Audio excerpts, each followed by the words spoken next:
Hey guys, this is Typhorce Games, and I'm back to continue my countdown of the top 10 most wanted, my top 10 most wanted death battles, and this video is going to be numbers 5 through 1. And well, last time, okay, I'll just recap the past 10, the past 5 in case you didn't for some reason didn't see that and are watching this instead.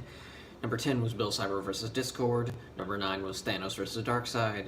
Number 8 was Satsuki Kiryuin versus Kagura Mikizuchi. Number 7 was Percy Jackson versus Katara. And number 6 was Blake Belladonna versus Mikasa Ackerman. And now we can continue with number 5. And, well, not yet, might as well. You can watch the last video if you want the rules again. I do not feel like repeating them. So, yeah. Alright, let's get things started with number 5. This one, it's a bit one-sided, if I'm being perfectly honest. Maybe, I'm not sure. Haven't watched the entirety of one of these series one of the characters is in. But it would just be a hilarious dialogue-heavy fight. I just find it purely amazing. And that battle is Ira Gamagori versus Major Alex Louise Armstrong. Armstrong alone in a death battle would be hilarious, but against someone like Ira Gamagori from Kill la Kill, oh man, it's gonna be great. I think the thing that inspired me was one of Gamagori's lines, like, he had this titanium band that's been passed down through his family, and the only thing I could think of during that scene was Armstrong saying, "This band has been passed down the Armstrong family for generations." But anyway, like I said, it could be entirely one-sided because Gamagori is seriously overpowered.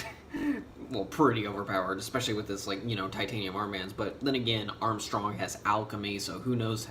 So, the way someone could use alchemy is pretty, it's pretty up in the air, but Armstrong seems to use alchemy only in offensive strategies from what I've seen. So, I think Gamagori has him trumped in pretty much, I think, every category, but still, I could be highly underestimating Armstrong because, like I said, I haven't seen the entirety of Fullmetal Alchemist or Fullmetal Alchemist Brotherhood. So, yeah, I think Gamagori would win, but then again, I could be underestimating Armstrong, which I do not mean to do because Armstrong is one of my favorite characters ever. But, yeah, that's pretty much all I gotta say there. And now for number 4. This one, it's a tie between a lot of things, but it's not exactly what you would think. It's the thing. When it comes to Pokemon, Pokemon has not had the best history with Death Battle, I think. Well, at first it didn't. First there was Pikachu versus Blanca, where Blanca annihilated Ash's Pikachu, which I somewhat don't have a problem with. Whatever. Whatever, it's one of their early fights, number 24 out of who knows how many. But, then there's the Pokemon, Battle Royale between Charizard, Blastoise, and Venusaur.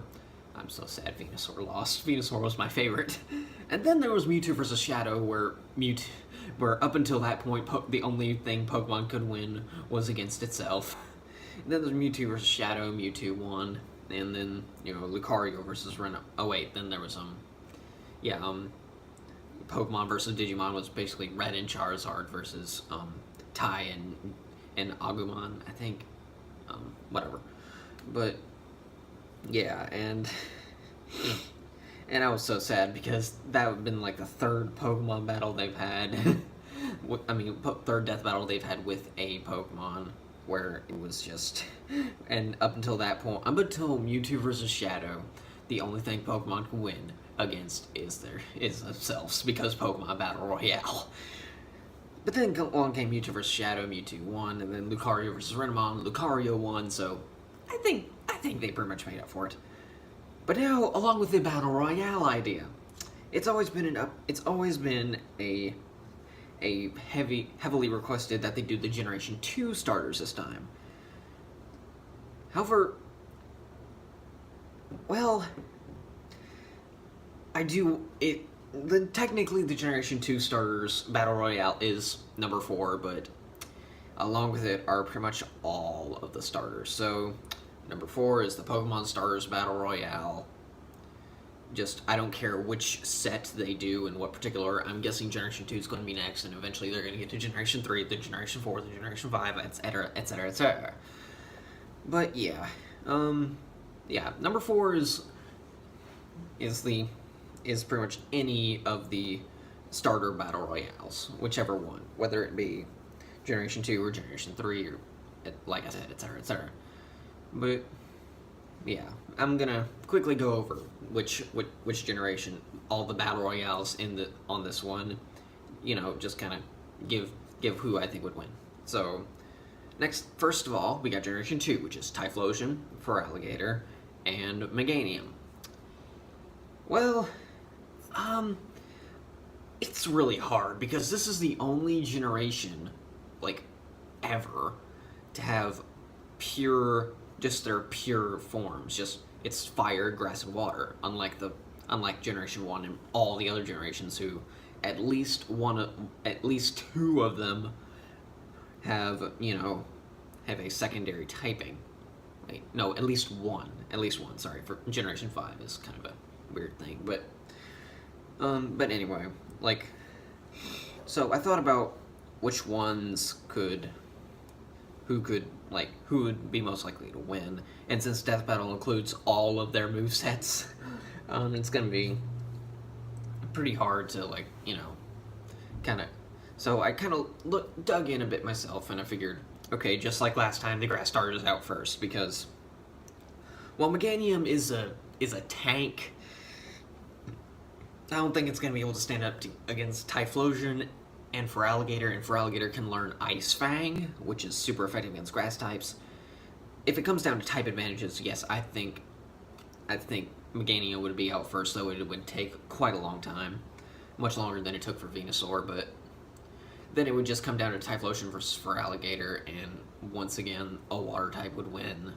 Because, unless... I don't think Typhlosion can learn Solar Beam or really any of the electric type moves without, TMs or, TM technical moves or HM moves. So, yeah, I don't see Typhlosion or Meganium winning. I'm going with Feraligatr, so yeah, for that one I'm going with Feraligatr. Then for Generation 3, which is Blaziken, Sceptile, and Swampert. Well, this time the fire type's going out first.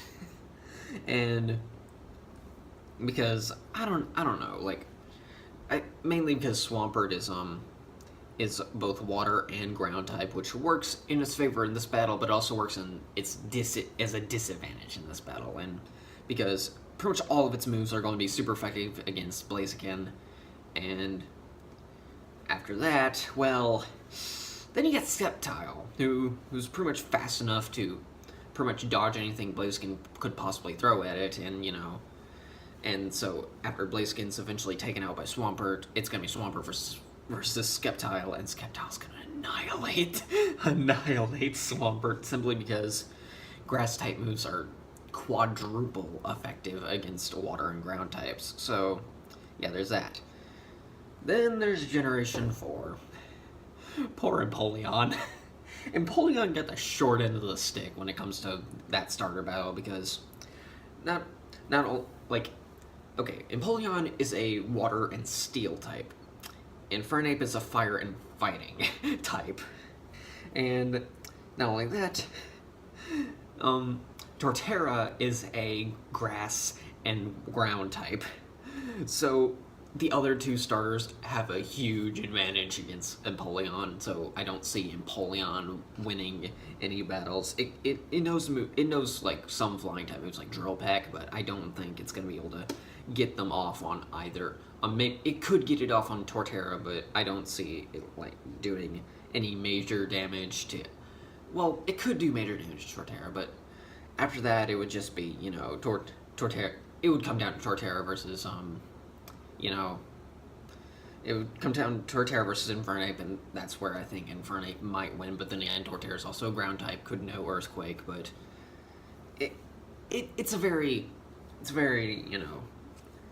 that's I think that's the most even one besides Generation 2. So yeah, and now I think Infernape would win, but then again, that could just be nostalgia talking, considering Infernape's one of my favorite Pokemon ever. So yeah, then there's Generation 5, which is Emboar, Samurott, and Serperior. I think I would give it to Samurott, but then again, that's probably favoritism talking. I'm not entirely sure. I'm just gonna leave it at that. Like I don't know. Haven't done much research into that, nor into Generation 6, which Chesnaught, I think, and I think that was his name. And then I haven't played Generation 6 a whole lot, like at least not nearly enough to like know any major names. I think Greninja and Chesnaught and whoever the fire type was. I'm sorry. I know the fire type the original starter is Fennekin, and it evolves and it becomes a fire psychic type. So I'm not sure. I think that psychic type advantage might help it. I don't think Chesnaught's gonna survive that one. Okay. Let's just move on to Generation 7. Decidueye, or however the heck you pronounce that name. Incineroar, and crap. Oh man, I can't remember that one. But okay, the water Poplio's final evolution. So I'll remember it sometime. But it would just come down to, I don't know. After Generation 4, you've stumped me. So yeah, that's pretty much all I got for that. So yeah, number 4, just Pokemon Stars Battle Royale. I don't care which generation, I just want all of them to at least have their own Battle Royale at some point down the line. So, alright, let's move on to number 3. This is a highly requested death battle, and I'm not sure why I let it get this high on the list, but considering it is my waifu, one of them is my waifu, so, Number 3 is Ryuko Matoi from Kill la Kill versus Akame from Akame ga Kill. I think the only reason the only reason I know anything about Akame is because Zach has watched it and has explained to me what Akame can do. So yeah, Akame apparently has a sword. Masamune, I think the sword's name was. I can't remember. Murasame? I don't know, but I can't remember. Like I said, I haven't watched enough of Akame ga Kill. But it's coated with a deadly poison, which, if it manages to cut you even once, you're pretty much dead unless you cut off unless it's a nick on your arm and you have the willpower to cut off your own limb. So yeah. However, Akame's never faced anyone like Ryuko Matoi, my waifu. However, Ryuko Matoi hasn't really faced a weapon quite like Akame's. Through the entirety of the 25 episodes of Kill la Kill, there are no poisons. There's nothing that can has the same effect that a poison like Akame's does. So it would really come down to the healing. Like, her healing factor me and Zach discussed this battle quite a lot, and we agree on one thing. We agree Ryuko has the highest possibility of winning. There's always the debate on could her blade even could even cut Ryuko, because Ryuko's armor, pretty much her skin when she transforms turns like steel. So it's gonna, it's not even like ultra hardened life fibers could really, cut through it. I mean, I guess her own scissor blade did cut through it, but that was Nui Harime, and she's a different, excuse me, she's a different story altogether. So, then there's the fact, if Akame can cut Ryuko, would it be a one-shot kill? That I don't think would happen. Her healing factor is good, but at the same time, it's not good to completely heal her. I'm not sure how it would go down like that. Me and Zach agreed it would stave it off. It would stall it. It would completely stop it, but at the same time, Ryuko would be feeling a lot of pain in the area where it cut, and she would know exactly what Akame could do, and another hit like that would not be ideal. So, I think Ryuko pretty much outclasses Akame at everything, so I think Ryuko would win. At least that's what I've been, me and Zach have deduced, so you're gonna have to bear with me on that one, not really, because I haven't seen Akame get kill. So, yeah, let's just move on to number 2. I really wanted to see Erza Scarlet win. I really wanted to see her win against Zoro, but at the end of the day, Zoro won. I have no complaints. Nothing really. The only complaint I could see having is what happened in one of the later chapters of the manga, and then again, I don't know if that chapter came out while they were in the process of them researching that death battle, but it was the feat where pretty much every bone in Ursa's body was broken, and the only body part she could move was her arm, and a meteor and her own mother, who had turned into a dragon because fairy tale, had fired a meteor at them. So Ursa managed to pick herself off the ground with only her arm. She's still holding a sword, by the way. Launched herself with that arm. Keep in mind, every bone in her body is broken, including that arm, and that's just the one arm she can move. Launched herself at the meteor and destroyed it in one slash.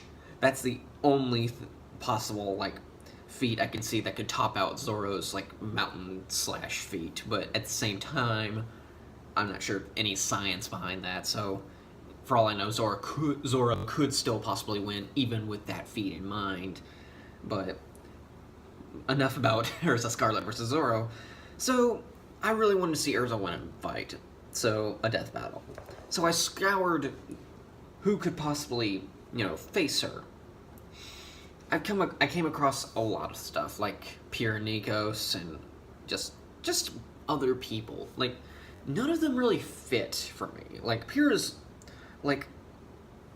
Urza's good, but then again, Pure can control metal, so I don't see, Urza being able to hit Pyrrha. At least, maybe she could overwhelm Pyrrha and eventually wear her out, and, Pyrrha dies. Again. But, anyway, I'm sorry. But then I realized I knew a character, I've never saw a suggestion for it on the internet, but I found it was the perfect character to put her up against, and I'm so mad that they did not, because it's amazing. So number 2 is Erza Scarlet from Fairy Tail versus Gilgamesh from the Fate series, like Fate Zero and Fate Stay Night. It would be amazing. Both have the ability to summon any kind of, sword or weapon they really desire. Gilgamesh collected, pretty much an almost infinite, pretty much a very, very wide array of weapons over his years as the king back in the day, and then Urza's collected quite a number of weapons herself, including axes, swords, just... Overall, I think Urza has a bit more versatility, considering she has a lot more weapons. Weapon versatility, I should say. I'm not gonna say she has more weapons than Gilgamesh, because Gilgamesh's, our armory is, the armory of Gilgamesh is pretty much unknown in its quantity, but at the end of the day, it comes down to, well, it wouldn't really come down to, what kind of weapons they have. The only advantage I can see Gilgamesh having is, his chains, which can hold back Berserker. So, at least the Fate Stay Night version. I'm not sure if he even used it on the Fate Zero version, but anyway. So that's the only advantage I could see Gilgamesh having in his arsenal, but then again, Gilgamesh has a very he's the most arrogant person I have ever had the pleasure of learning about. Even in the tale he was based on, the Epic of Gilgamesh, he's arrogant. It's his main fault, basically. He constantly underestimates his opponents. It really only, the only times he doesn't underestimate them is when he knows their full power set, such as, with Ryder from Fate Zero, and he knew, Ryder would not give up, right? Ryder has an entire army at his disposal. There's no way Gilgamesh could take him down with just, what he regularly does. So, and then there's the trump cards. Urza has Nakagami armor, which she's only used once, but it's very, very powerful armor. I'm not sure how powerful, it basically one-shot Minerva. Basically. I mean, I know she did some damage to Minerva during that fight, but it basically one-shot Minerva. But then there's Gilgamesh. This one weapon is the only thing that could manage to take down Urza easily. No doubt about it. And that weapon is Ea. At least I think that's how I pronounce it. AKA the Gate of Babylon. It has been described as being able to wipe out all of creation. So yeah, nothing Urza can do against that. But it's that arrogance that'll keep Gilgamesh from using it. Since the death battles have always been pretty much gladiator fights, so you put them together, make a fight, see what happens. Gilgamesh, it does not go against the rules of death. Arrogance does not go against the rules of death battle. He will use it. He just won't use it to begin with. Such as his battle with Shiro Emiya. He only used it when he realized it was his last resort, but Shiro was too fast and cut off his arm before he could use it. So, I think that's really the only advantage I could see Urza having against Ea. The Gate of Babylon, just managing to get up close before Gilgamesh can actually use it, which I think she can do. So, yeah, it's not really... It would really be up to Death Battle if it's really going to go that way, but that's how I see it going. So yeah, that's my thoughts on that one. So, and now for number 1.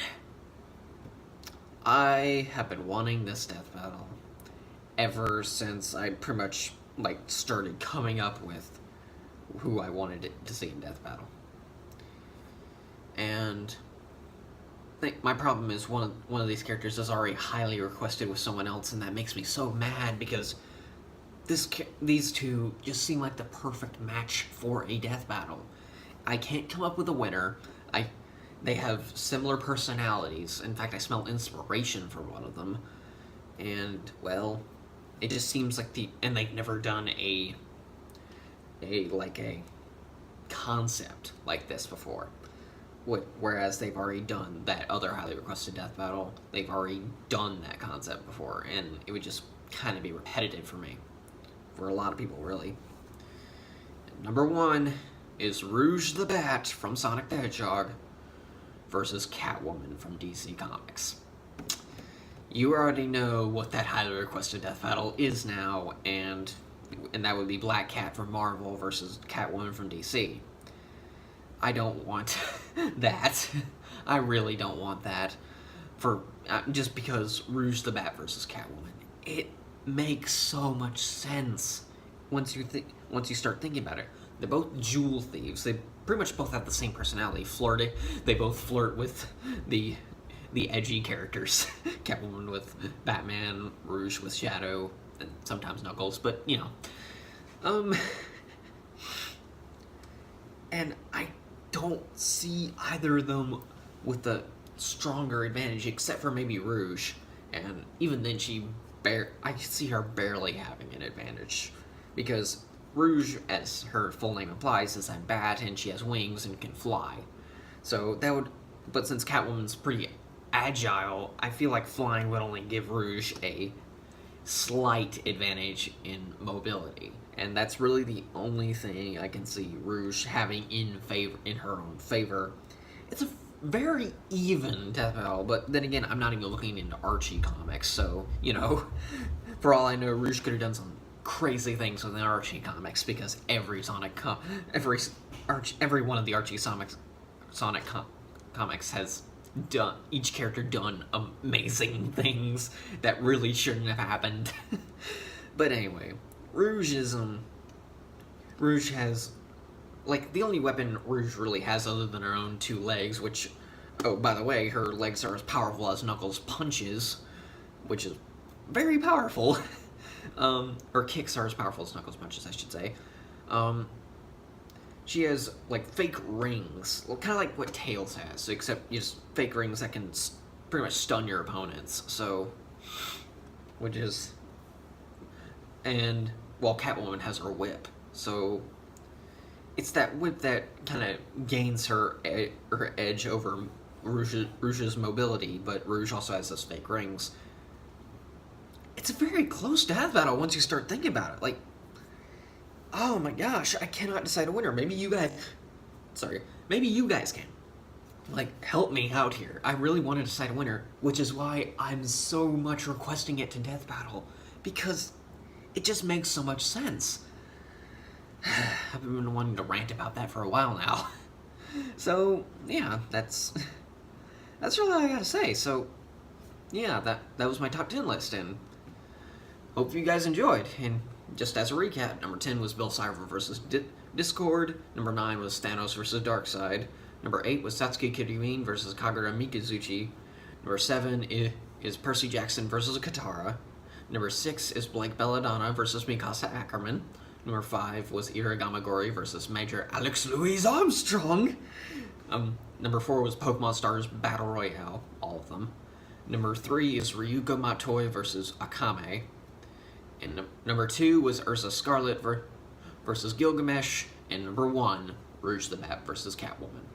And I hope to see you guys in the next video, and hope you guys enjoy my reaction to the final episode of Final Fantasy VII Machina Bridge Season 2. Till next time, guys. See ya.